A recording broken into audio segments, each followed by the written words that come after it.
is my project house at Camellia Tarlac.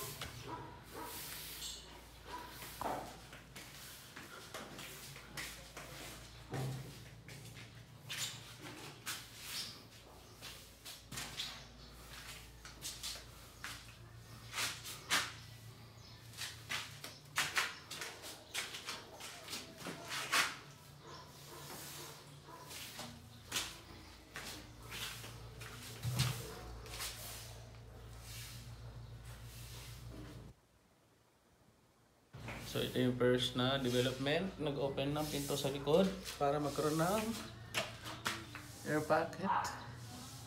Fresh air. Naglagay ng barcode. Then nag-open dito sa pader ng pinto.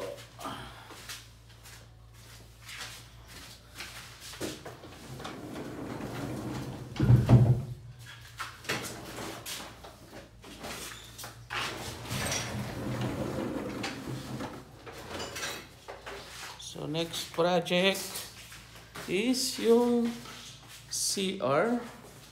Babakbakin yung tiles, papalitan yung inodoro, pati yung lavatory.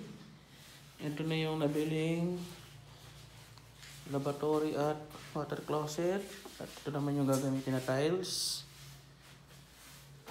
Nakikita nyo yung aking future na bodega sa ilalim ng hagdan. Then dito yung lalagyan ng TV.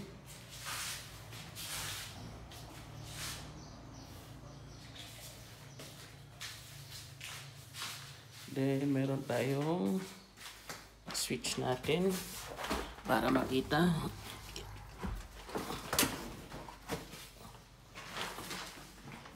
Hindi ko pa naaayos yung kuryente niya.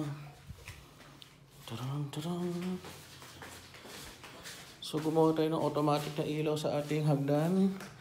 Ayan yung sensor.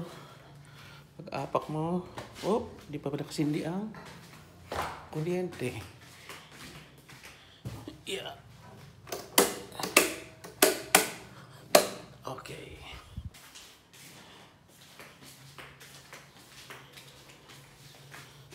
Again, pag-apak mo, automatic, sisindi yung ilaw ng hagdan. So ito yung papunta sa second floor. Dati itong second floor ay 2 kwarto. Then tinanggal natin yung partition at naging isang malaking kwarto na siya. So yung unang ginawa natin dito is yung yan, drywall, hindi pa tapos. Then nilagyan ko ng sliding door para tipid sa space. Yan. Tapos meron siyang stopper sa baba para hindi napaypay.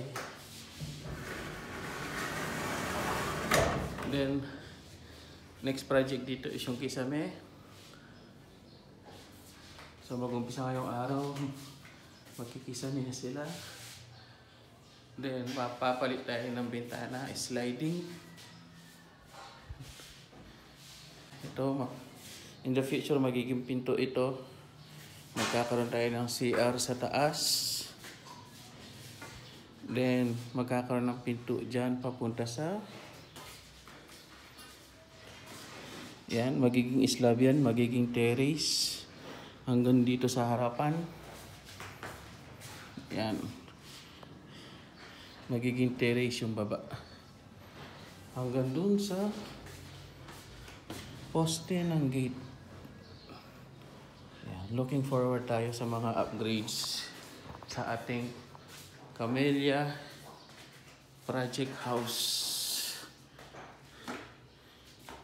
Ngayon hindi pa siya maganda tingnan kasi madumi pa at ongoing pa. So pag bumaba ka, ganun din yung ilaw ng hagdan.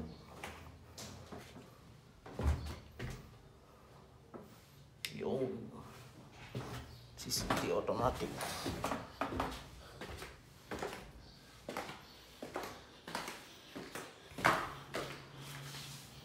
Gaya na sabi ko, dito magkakaroon ng second bedroom dyan. Then sa taas, mula doon hanggang dito is magiging terrace. Then magpapalit din tayo ng bakod dahil luma na.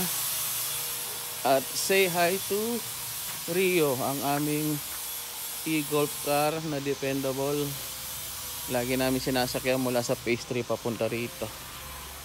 Yun na muna yung vlog natin for this project house. Update kayo pag meron akong bagong development.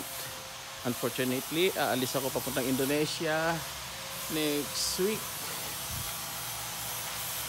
Okay, salamat sa panonood.